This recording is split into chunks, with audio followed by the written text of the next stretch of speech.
As China interacts ever more intensively with the outside world, the international media's depiction of China is critical in shaping how you see me and my fellow countrymen. The Belt and Road Initiative is one case in point where persistently negative reporting may dominate your screens. But are you seeing both sides of the coin? If not, what's missing? Join me, Liu Xin, in Headline Buster as I dissect headlines around the world to make sure you are not misinformed about a rising China.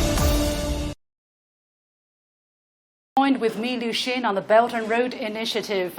This is coming to you from the headquarters of CGTN here in the Chinese capital. And this is coming to you live on all of the new media platforms under CGTN's account. For instance, this is on our platform on Facebook, Twitter, YouTube, as well as our Weibo account. And of course, you can also watch us on the CGTN application. My name is Liu Xin. I'm your host. Now, this will be first going out live here, and then we'll be editing and broadcasting this on our TV end.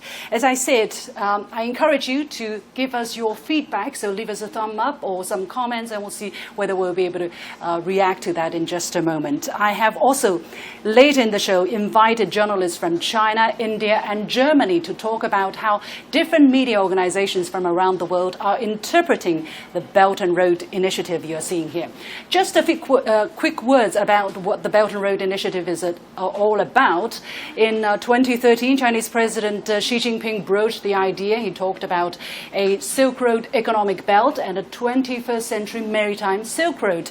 Now, those ideas are primarily promoting economic cooperation with an emphasis on infrastructure development. Let's take a look at this map here. And on land, for instance, we're talking about the Silk Road economic belt, which stretches all the way from eastern China, going all the way to the other end of the Eurasian continent, to the countries such as Portugal, for instance. That's thousands of miles away, and you can see the routes going there on land. And then on sea, we also, of course, have sea routes from eastern China going down south through the South China Sea, across the Indian Ocean, and then to eastern Africa, and then all the way to the southern ports in southern Europe and in other parts of Europe as well, through land connections.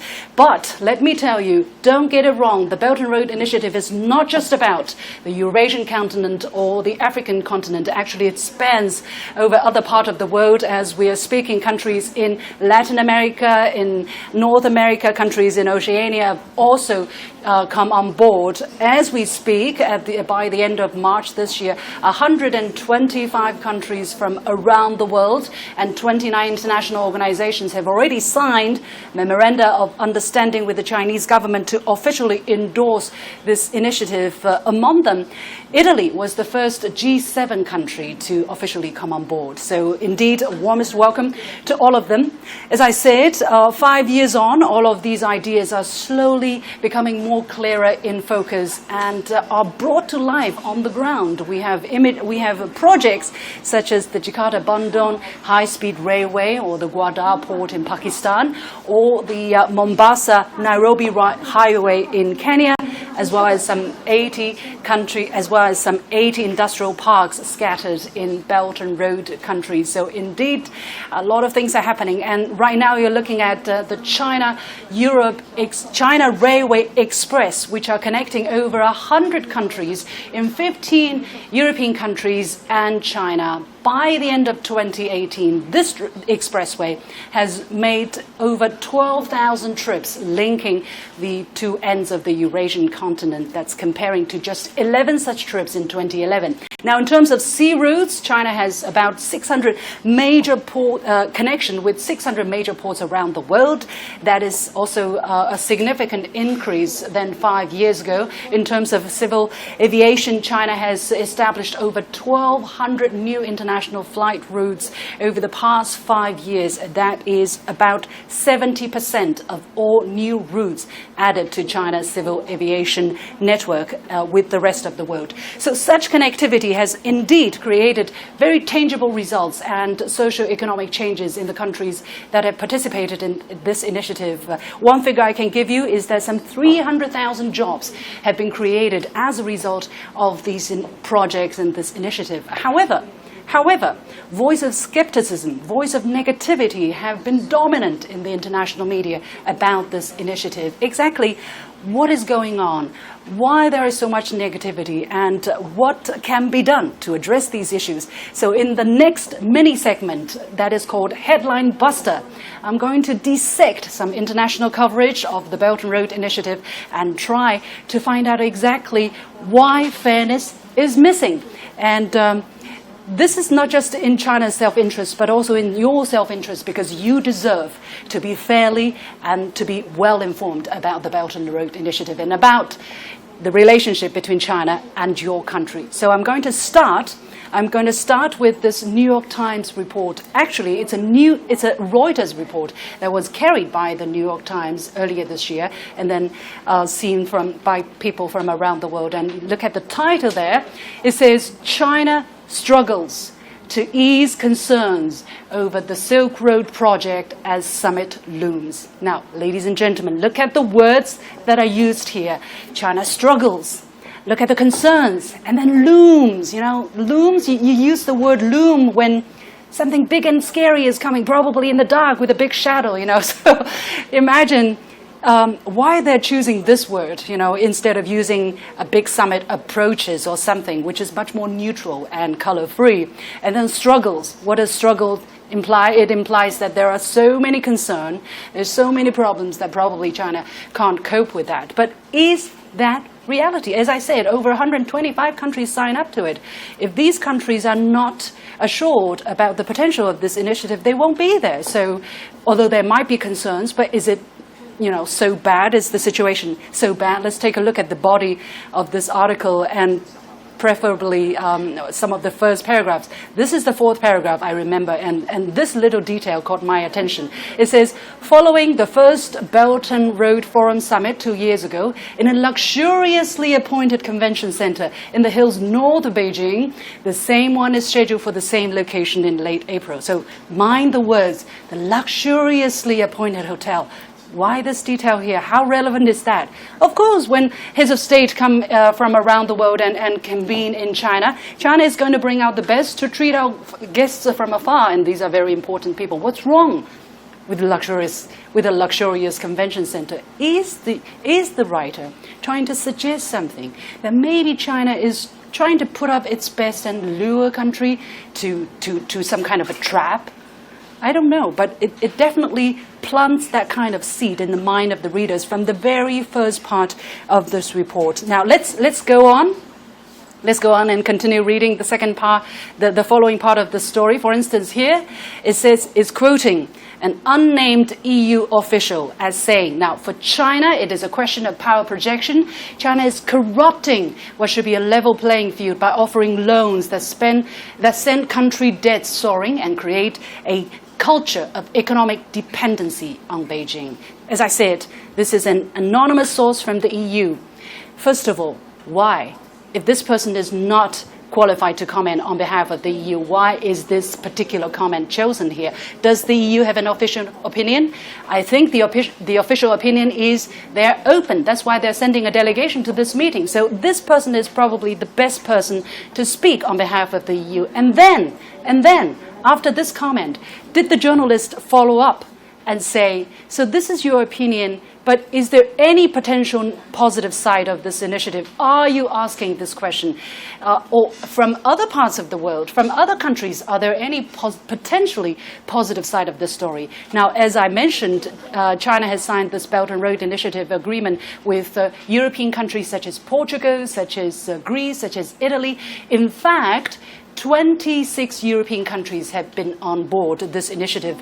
That says, I think that speaks volume of the kind of interest, of the kind of openness European countries have. So when you think back at that headline of this story, which says China struggles to ease concerns over Silk Road project at summit looms, I think it's fairly exaggerated, it's fairly generalized, and it's fairly one-sided Very misleading. Okay, let's go on to another story. This time I'm turning my eyes to Asia, to our neighbor in India, which is a story published by the Hindustan Times.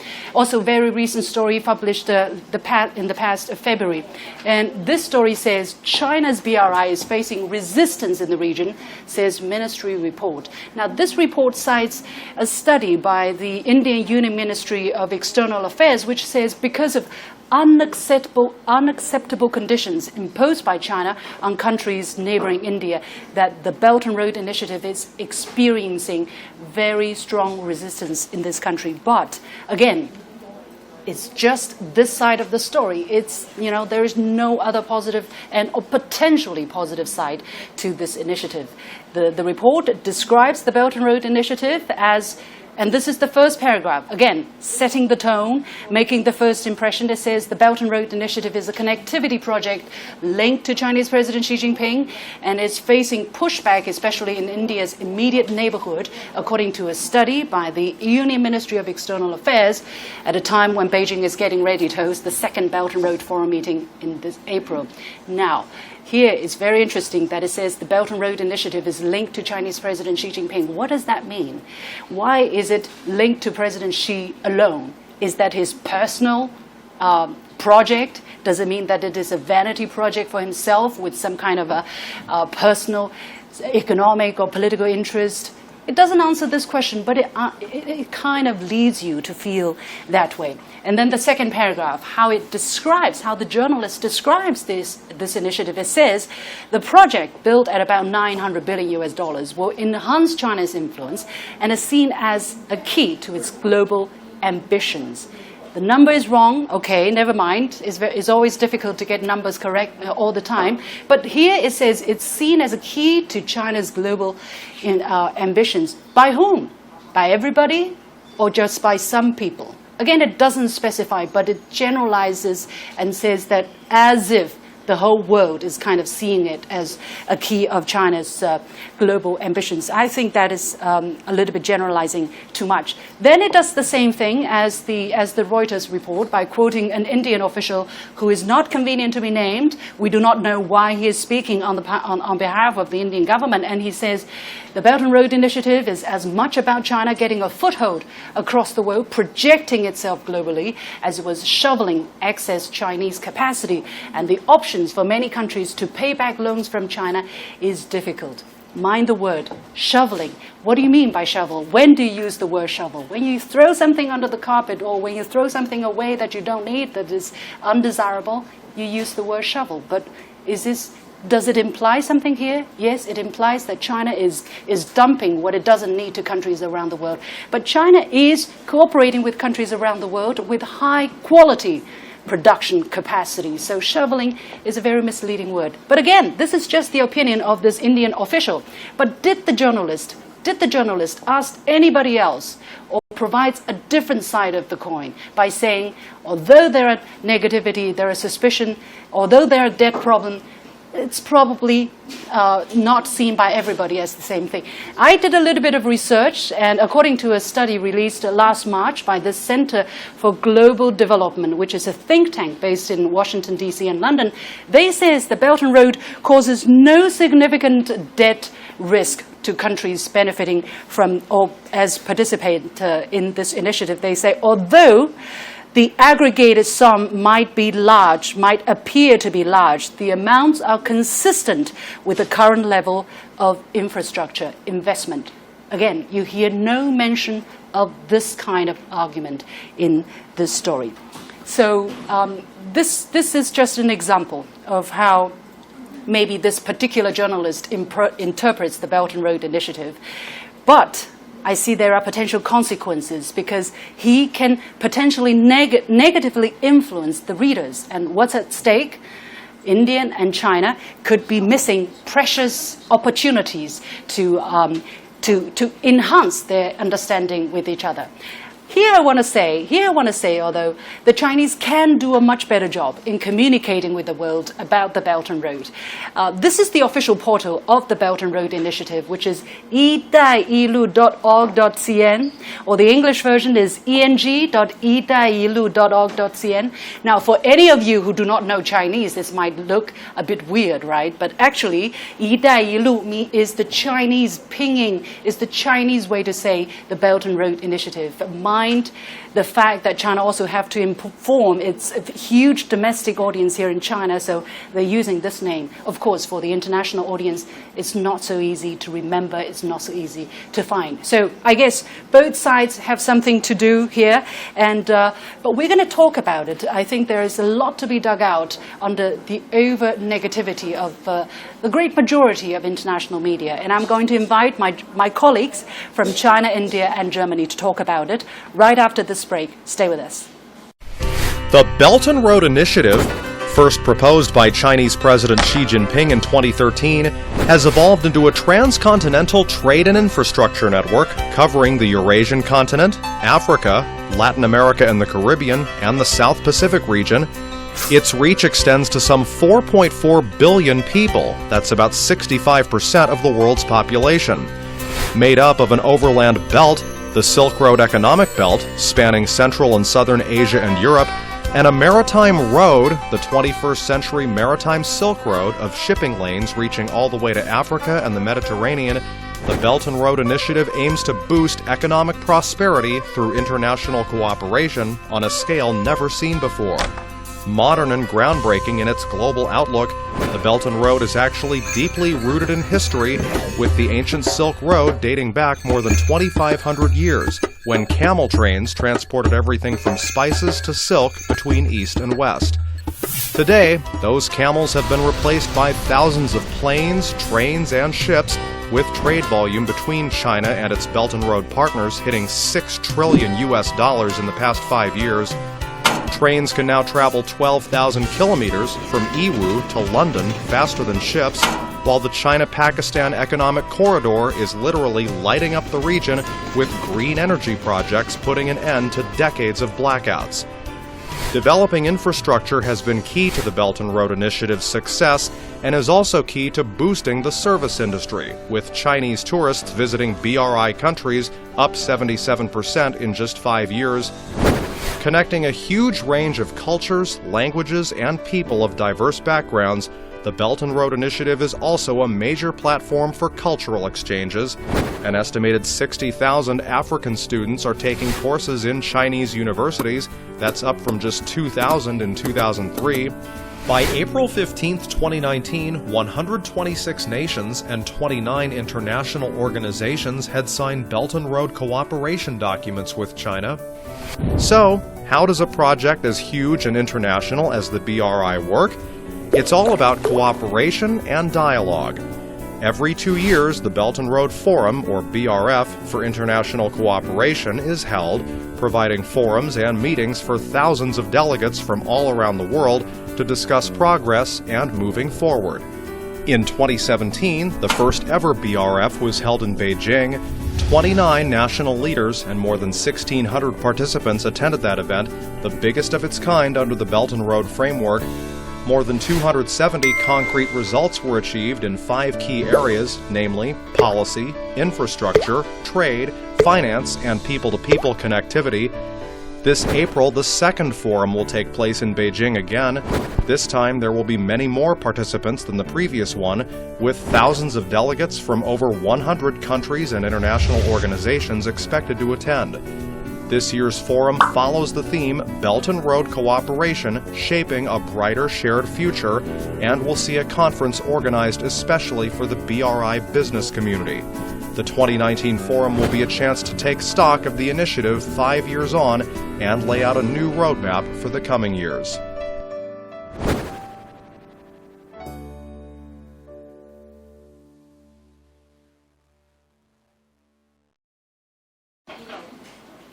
Welcome back to a special edition of The Point with me, Liu Xin, coming to you on your mobile devices, but later on TV we're talking about the international coverage about China's Belt and Road Initiative. And I have with me here in the headquarters of the Beijing CGTN building, Mr. Wang Cong, a business reporter from the Global Times, an influential voice for the Chinese authorities, Atul Anija, a Beijing-based associate editor for The Hindu, which is one of India's oldest newspapers, and Frank Zieren, journalist, bestseller author, and one of leading German China specialists. Gentlemen, welcome to the show.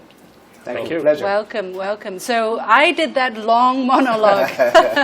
You must have followed, I hope. I would like to hear your feedback.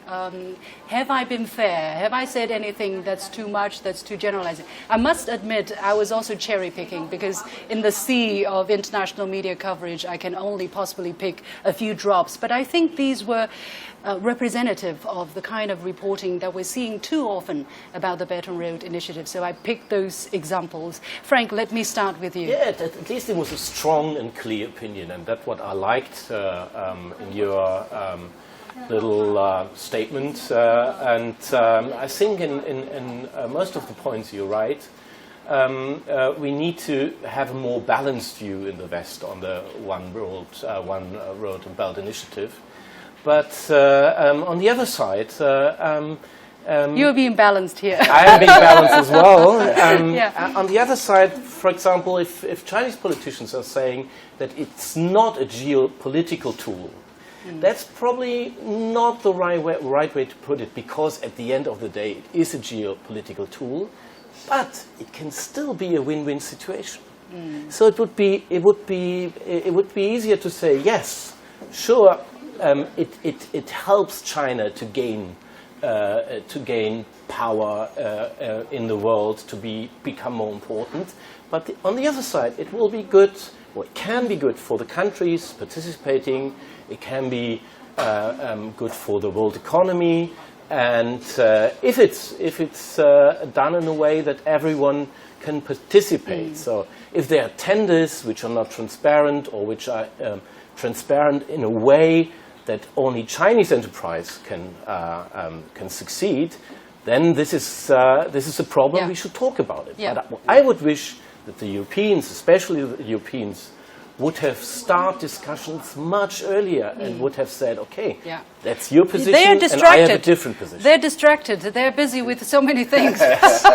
But I want to pick up in the one point that you mentioned, which I find interesting. You say China says it is not a geopolitical tool, but it is a geopolitical tool. There is an opinion. Okay, there is an opinion. Yes. This is your opinion, because from China's perspective, I believe, I understand, China didn't start this initiative to gain geopolitical influence, but rather it's an economic cooperation initiative. At the end of the day, and if you say which could result in greater geopolitical influence. So that is the way. But again, let's debate the media part in it. The way how the media is shaping the story they're writing, and in terms of how journalists are writing this. Atul, what is your understanding, especially now that I picked an Indian story? I didn't do it on purpose, but I think because there is a lot of negative reports about this initiative in India. Look, let's go to the basic assumption behind the story. I think in a lot of world media, and which also includes Indian media, I think it's inescapable. It's being assumed that the Chinese Belt and Road is a geopolitical project. It's just not the rise of China, but domination of China. I think that's the assumption which needs to be questioned.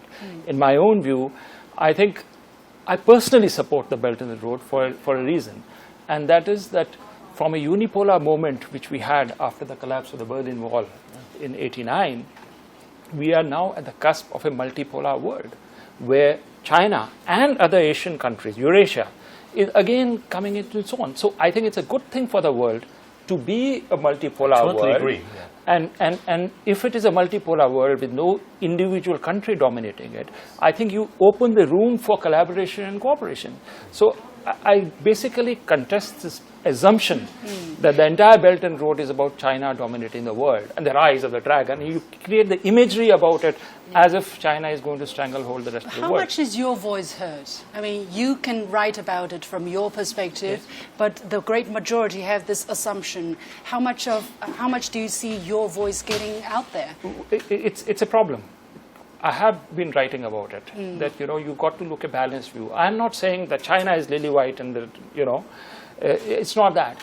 But it's a rise of a nation, and you've got to see it in a broader perspective of what has been happening, especially, as I said, after the collapse of the Soviet Union. We are in a multipolar era, and it's good for the world to be multipolar. Yeah. And while you are in that framework, then there is a scope for talking, for negotiating, for seeing how we can actually make it into a collaborative project. And there I agree with Frank that how do we make it collaborative? I think now we get into the details where China becomes transparent. Okay, this project, this is where we're going to take funding from, this is where it will go, these will be our partners, etc. etc. I just want to bring one small point. We had the press conference by the State Councillor and Foreign Minister Wang Yi the other day. Yeah.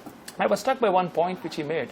He said, we have appointed an advisory council of eminent personalities across the world to advise us about the Belt and the Road. I thought that's very significant because here is China saying, I'm willing to learn. But you don't hear about this, yeah? You don't hear about this on the media. I thought not in the foreign media. The internet. I thought it was a great statement to make. Well, all of these press conferences are translated into English. Don't underestimate it. It's very difficult for the West because in the last 500 years they were setting the global rules. Now it's changing to a multipolarian world order.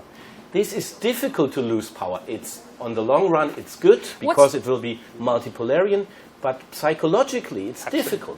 Don't underestimate it. And what I would say, sometimes Chinese politicians underestimate that this is a big step. It's a historical change. It needs time. So basically, it needs explanations. It needs to talk to each other much more than they do now. Yeah, but so basically you're saying the Chinese government needs to communicate more, needs to expect that there will be this tumultuous period of time when people do not understand and accept this initiative. Because there's this fear. There's this fear. And it can be irrational, but on the other hand, I'll get to you in just a moment. I'm waiting. I'm waiting for my chance. I just want to say, but my feeling in the West, in Europe, I spent 6 years in Switzerland, my feeling is that people are not aware of the changes that are taking place. They're in their small world, in their local zone as well. Their comfort zone, and the journalists. And I say that's why journalists play a critical role. Yeah. They need to sense what's going on around them. They have the responsibility, right, to bring the changes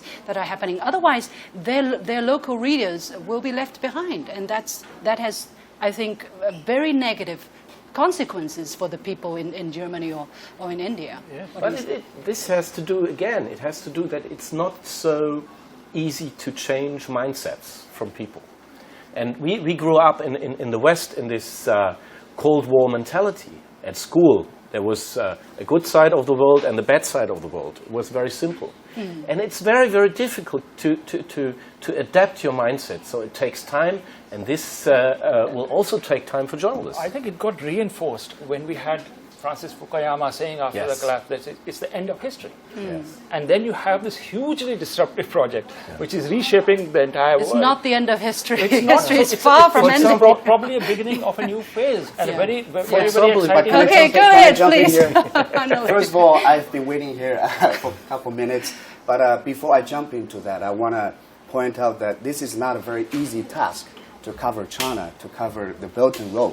You're being fair here. Yeah, because I mean China. You mean for Chinese journalists or for international? For both. Because I mean China, this is a huge country whose history and society is so vibrant, so diverse that not only foreign media but Chinese media to tell that story. And the economic success story. It's nothing like, less than a miracle. So it's already very hard to tell that story, that full picture to the Western media, Western audience. And then the Belt and Road. This covers more than 60 different countries. Of course, this is very big, and also the 125. 120. But the sign up, the one officially signed up to it, more than 60. So 125. okay, yes. Heard the first but of course, having said that, I follow the Western media coverage of Belt and Road very closely, What do you think? and also I myself cover the Belt and Road very extensively as well. And after that, I found laziness and ignorance is the least of the problems. The biggest problem is prejudice, inherent prejudice and bias towards everything that China touched. Not only Belt and Road. Do you have something like an example or a report that you have on top of your mind? Of course, something there's you've seen? tons. In addition to those two you pointed out, for the debt trap argument, right? There's a couple of projects. For example, the Hambantota port in Sri Lanka. Last year, around August, that was the symbol of the debt trap argument. And then this year, actually, it was reported that India, an Indian company, an Indian power company called Accord Group, and the government of Oman struck a deal and to build a oil refinery in that port, in that industrial zone. Last year, it was reported that, this is China is going to take over this port and it's a sovereignty issue. But now, other companies joined that, build a refinery there. The reason that they built that refinery is a $4.4 billion project, the largest foreign investment in Sri Lanka. The reason they built that there is the port. The Chinese companies built that infrastructure. So they went there to build that, and then how Reuters reported that deal, it was not mentioned anywhere in the paragraph, which was also carried by Hindu. Actually, that story, it wasn't even mentioned that the Chinese companies were built, running those ports, that industrial zone. It was not even mentioned, and towards the end, it says that by the way, this is this port was built and then run by a Chinese company. You guys, you shouldn't break out in tears now. You're quite no, strong. And actually, and then Frank, find your way to put your arguments out in the world, to put your view out in the world, like in this show. Well, that's right. But before Frank, because you won't change our colleagues. They do what they ever want to do. And that's the sad part. I think that's the sad part. Yeah, we are only one voice. I don't think it's a sad part. No? Because it's part of a free press. Yes, that's the argument. Free press has to be different from biased press. It has sad sides, right. it has advantages and disadvantages. Because in the West, you seem to be the textbook example of journalism. You teach the rest of the world journalism. Yes. You say you have to do this, you have to do that, you have to check your sources. You can teach journalism as well. But there's a but I'm saying the teachers. I'm in favor of a multipolar world. Yeah, but I'm saying the teachers of journalism seem not to be doing a very good job when it comes to China, especially. Can I address that very quickly? Please. Because yes, that argument about we have a free press, it's balanced, it's independent. Yes, that argument actually it's going to become a cliche. There's a fine line between being critical of something and peddling unsubstantiated bias, and I totally there's agree. A fine line. But that's you can't how just the world make is. that argument and then we go on report. I can't change it. And can I just point that article very quickly? Yeah. That Reuters article. Yeah. Actually, if you read that, I can almost see how hard the reporters try to make the to the point where the headline says China struggles with concerns. Yeah. But if you read it very carefully, very closely, actually it wasn't making that argument. For example, impressionism in 1987, right? I don't understand Hambantota argument. I think what it really shows is that there is an economic logic which countries and companies will follow. If a certain area is attractive for business, companies will come. Just in the Sri Lankan case, it's an Indian company came because it thought it'll make money out of it, and not because of any geopolitical reason. Right. So that's one thing which will keep the Belt and the Road rolling. Whether you call this project under the Belt and the Road or otherwise, there'll be economic sort of propulsion of the project, of the Belt and the Road. But I want to make another point. I think it's such a grand project that each particular area will have its own nuances, right? And so when it comes to, let's say, South Asia, Now you have a problem of contested sovereignty in the case of CPEC. Now, how are we going to deal with issues like that? Because if it's come in South Asia, maybe something similar comes in Central Asia or somewhere else. So those who are running or are participants of the Belt and the Road have to be aware that probably peace research or giving ideas of how to get around this problem should be a part of this framework, because this is going to happen. This is just one illustration of the kind of problems which are going to come in the play. I think we're and not also the ideological part. Yeah, Shin, go ahead, please. That there is a resistance to change. The Western ideological narrative has been people are going to find it very difficult to adjust to anything new, and that too coming from an Asian country. Yeah. There are layers and layers of resistance which will come, including a very deep-seated psychological resistance to something which has started from an Eastern civilization. Yeah. And I think that, again, the depth of that, and I agree there with Frank, is so enormous as this rolls forward. It would be much easier. It would be much easier if India would as strong as China economically. That would make it easier. So I think that's the problem now. Are we going to look at it in geopolitical framework, in the balance of power? I don't think it's going to work. And I think the problem is not about this initiative. This initiative you can debate, you can discuss. It's the way how media portrays it. You know, the sovereignty issue you mentioned, I understand 100%, but people are just relaying what is being said by others, you know, without really looking into it. For instance, this Indian story which says that India has a sovereignty issue with the Belt and Road Initiative because it runs through Pakistan-controlled Kashmir. I'm sorry, Pakistan-controlled Kashmir. Why is there a sovereignty issue? But nobody really goes into the nitty-gritty details of that issue, right?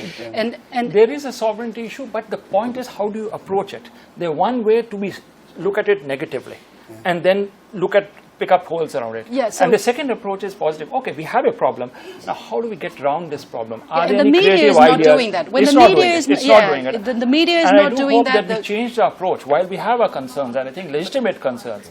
But the idea, if it is to do a problem-solving approach, then the attitudinally you are very different to this initiative. I think that needs to be. Go ahead,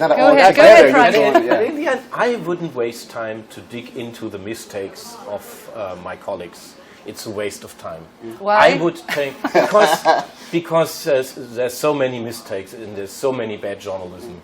It will never end. What I would do, I would sharpen my position, my arguments. And you're bright, you're smart. So I wouldn't.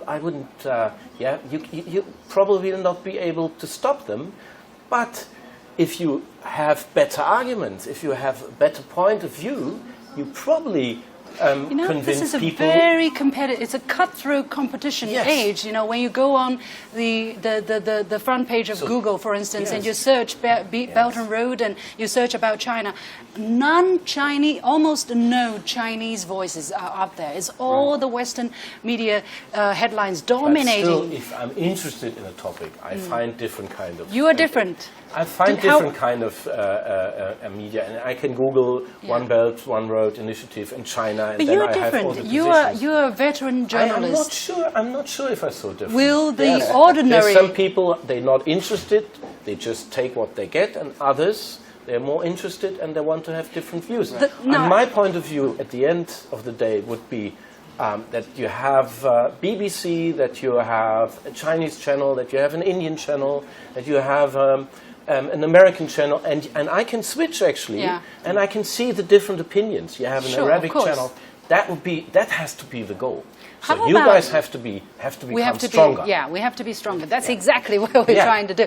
But how about in this day and age where everybody is watching very popular stuff on the new media, where everybody is trying to grab attention, where this competition is very fierce? What kind of does that enlarge the problem, or does that correct the problem? What do you think? That makes it even worse, because to be honest, the Western media with such a huge influence all over the world in terms of public debate, public opinion, that's a reality that now we're starting to realize and we're starting to deal. And then that issue that people tend to find stories, ideas that are more in line to theirs. So that's an even bigger problem. So they're looking for confirmation, confirmation, more. And then but you can actually learn from Chinese development. 20 years ago, there were no reliable trains in China, or they were not competitive on a world level. Yeah. What did these guys do, these engineers? They were not complaining that the others are so strong. They just built a good train, and now they are on world level. And actually, the European train producers getting weaker and weaker. That's the same in journalism. That's the same with information. Just take the heat of the competition and try to sharpen your own position. Yeah, go ahead, please. Change facts first. Facts on the ground. Once that's the anchor. Once you have different facts, then comes the interpretation and messaging. I do believe that there is a hunger for an alternative media. To be very honest, your channels like CCTV, CGTN. You have RT, which has come in. In my own country, we are a newspaper, but you see the kind of on our websites the kind of hits which are coming. That if you present a fair point of view, that there are people, there's a market for that. And I think here is a vacuum which needs to be filled. Yeah. And it's not enough what is being done right now. Probably a greater collaborative enterprise of like-minded media is required, and greater exchanges are required, starting right from Europe. Yes. From down to Japan or So given this in the reality, Asia given Pacific. this momentum of historic memory, of bias, of ideology, what can be done as a starting point? Frank, are you saying that don't expect people to change? They are going to be the way they are? No, things are going to change, but probably it takes a while to change people. And as China is getting more influential politically and economically, the media will become more influential as well, because you need more and more. You need to listen to the Chinese perspective. So, and if you do a talk show like this, opposite, actually, it could be the opposite. No. That China is too strong. That we have to watch out. Everything they say is propaganda, not news. No. That's a big argument, actually. So that's my experience. But Frank did bring up a very important, a point about we should be more forthcoming about information about, because data. There's nothing sketchy about these projects going on. These are normal commercial economic cooperation. We should be more. I have been interviewing with a lot of officials, analysts. They're basically the same Chinese mentality, that if we keep our heads down and do our jobs, people will see the benefits. People will join. There will be more support. But we're living a different world. This is if you don't say something, some other people will say it, and then make it for you, and then that will change it. So it becomes more and more dangerous, and so that's what why.